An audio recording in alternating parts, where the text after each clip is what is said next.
विराट कोहली दुसऱ्या देशात स्थायिक झाल्यापासून लोक त्याला खूप ट्रोल करतात, पण रियालिटी तर ही आहे, जर संधी मिळाली तर आपल्यापैकी क्वचितच एखादा असेल जो आपल्या देशात राहणे पसंत करेल।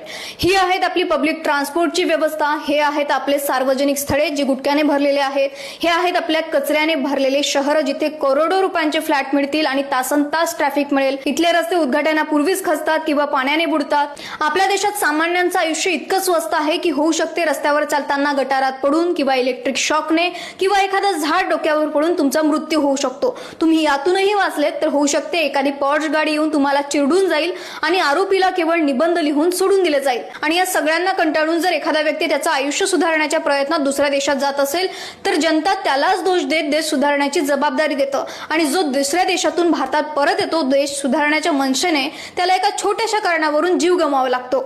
या सगळ्या नेत्यांची मुलं दुसऱ्या देशाचे नागरिक आहेत किंवा तिथे जाऊन शिक्षण घेत आहेत आणि हे आपल्याला देशभक्तीचे धडे देतात। हे सगळं बदललं जाऊ शकते, फक्त नियत असावी लागते आणि आपल्या देशातील नेत्यांमध्ये तीच नाहीये।